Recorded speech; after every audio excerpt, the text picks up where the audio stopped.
देखिए, बिहार के राजनीतिक गलियारे से बड़ी खबर निकलकर सामने आ रही है। जैसे ही भाजपा ने भोजपुरी के पावर स्टार पवन सिंह के एमएलसी उम्मीदवार का नाम जैसे ही घोषित करती है, उसके बाद विपक्ष के लोग जो है पवन सिंह के साथ साथ भाजपा पर भी जो है वो जोरदार हमला करते हुए नजर आती है। और आपको हम बता रहे हैं कि इसी बीच जन सुराज पार्टी के महिला प्रवक्ता रत्ना सिन्हा ने भी पवन सिंह, भोजपुरी के जो पावर स्टार पवन सिंह पर जोरदार हमला करते हुए नजर आई है। ये सरकार को समझना चाहिए। यही इसी सब सुधार के लिए जनसुराज बिहार में इस बार आएगा। ठीक है, 25 नहीं आया तो 30 में तो पक्का आएगा, और ये बांकीपुर के चुनाव में भी आएगा। बिहार के छात्र जब भी अपना हक मांगने जाते हैं तब लाठी चार्ज करेगा। अभी टीआरई 4 पे छात्राओं पर लाठी चार्ज किया गया, इससे पहले भी देसी छात्रों पर लाठी चार्ज किया गया था। क्या कुछ स्टैंड है इस मामले में जनसुराज का? जनसुराज का स्टैंड उसी सब मुद्दों को लेके तो आया भी है बिहार में, और उसी सब मुद्दों को लेके संघर्ष भी कर रहा है कि जो बच्चों के शिक्षा के प्रति है, जो बच्चों को अधिकार है, वो बच्चों को अधिकार जब मांगने जाते हैं तो उन पे लाठीचार्ज किया जाता है। यही हमारा आज का सरकार है। और अभी जो सरकार चल रही है निकम्मी सरकार है एकदम। मतलब शिक्षा भी गिर चुका है और स्वास्थ्य भी गिर चुका है। स्वास्थ्य मंत्री तो ऐसे आए हैं जैसे लग रहा है कि उन्हीं को स्वास्थ्य की जरूरत है और उन्हीं को दवा का जरूरत है। आखिर जनसुराज पर लोग भरोसा कर क्यों नहीं रहे हैं? अच्छे मुद्दे आप लोग बता रहे हैं, क्या समीक्षा में क्या कुछ हासिल, मतलब क्या कुछ फिल्टर होके आया है? क्या कमी रह गई है बिहार की जनता को समझाने में? बिहार की जनता अब समझ चुके हैं। अब जो सरकार बनी है अब लोगों को समझ में आ गया है, और बिहार की जनता समझ भी चुकी थी। तो मैं बताई ना कि इस बार का इलेक्शन कैसे हुआ है। ये सब बोलने की चीज नहीं है, समझने की चीज है। और इस बार बिहार की जनता सारी चीजों को समझ रहा है कि अब मेरे भविष्य के लिए जनसुराज आएगा तभी बिहार में सुधार होगा। चर्चा ये भी है कि बांकीपुर में प्रशांत किशोर खुद चुनाव लड़ने वाले।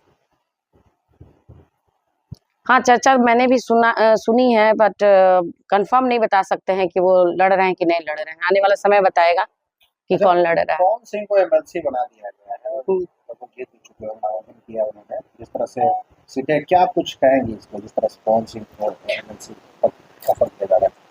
पवन सिंह को एमएलसी बनाने का जो ऑफर दिया गया है ये भाजपा का बहुत गलत निर्णय है। उन्होंने बहुत गलत को चुना है। जिसकी बीबी खुद दर दर की ठोकरें खा रही है, वो जनता के लिए क्या करेगा? कुछ नहीं करेगा वो। ये बहुत गलत सुझाव है भाजपा का। उनको पति पत्नी में विवाद भी चल रहा है, दूसरी तरफ पवन सिंह हलफनामे में अपनी पत्नी का भी नाम लिए हुए, उसको किस तरह? वो सब दिखावा है। पिछले बार जब इलेक्शन हुआ था एमपी का इलेक्शन, वो अपनी पत्नी तक को बुला भी लिए थे यहाँ पे, पूरे ससुराल को यूज किया, और फिर यूज करने के बाद वो मक्खी की तरह निकाल के फेंक दिए। तो बहुत सेल्फिश इंसान है वो। आज भी अगर पत्नी का नाम दिया है तो सिर्फ अपने लिए कि उसका एमएलसी का चुनाव है। कई केस पवन सिंह पर है, धोखाधड़ी से लेकर महिला से छेड़खानी और महिला को टच करने तक। उसके बाद भी भाजपा जो है पवन सिंह को अपने साथ लेकर चली आई। अब इस विषय पे तो भाजपा ही बताएगी ना कि ऐसे लोगों को वो टिकट दे रही है, और जनता सब कुछ समझ रहा है, सब कुछ देख रहा है। क्यों नहीं वो एमपी का चुनाव जीत गया?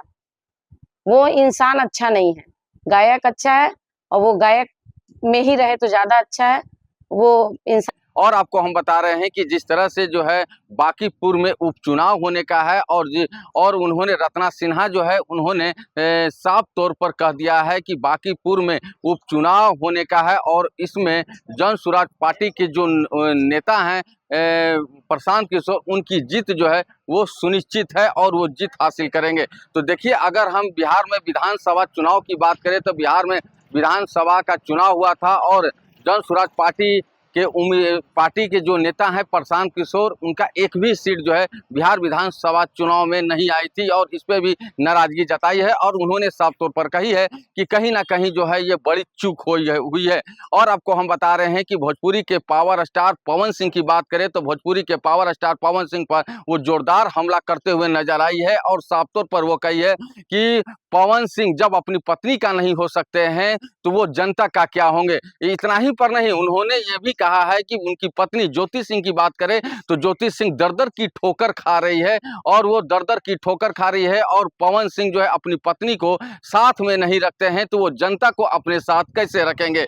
तो देखिए किस तरह से जो है पवन सिंह का जो मुद्दा है वो लगातार जो है वो गरमाया हुआ नजर आता है। और अगर हम हलफनामे की बात करें तो पावर स्टार कहे जाते हैं पवन सिंह, और पावर स्टार पवन सिंह जो है हलफनामे में अपनी पत्नी ज्योति सिंह का भी नाम दर्ज किया है और उन्होंने साफ तौर पर कहा है कि मेरी पत्नी ज्योति सिंह है। एक तरफ जो है ज्योति सिंह का तलाक का मामला कोर्ट में चल रहा है और दूसरी तरफ पवन सिंह जो है वो हलफनामे में अपनी पत्नी ज्योति सिंह का नाम भी दर्ज करते हैं। इसी को लेकर जो है महिला प्रवक्ता रत्ना सिंह जो जन स्वराज पार्टी के जो नेता हैं उन्होंने जोरदार हमला किया है और उन्होंने साफ कर दिया है कि भाजपा जो है वो गलत उम्मीदवार को जो है वो नाम चुना है और उन्होंने पवन सिंह पर हमला करते हुए नजर आई है और साफ तौर पर कही है कि जो जनता का जो अपनी पत्नी का नहीं हो सकता वो जनता का क्या होगा। उनकी पत्नी लगातार दर-दर की ठोकरें खा रही है।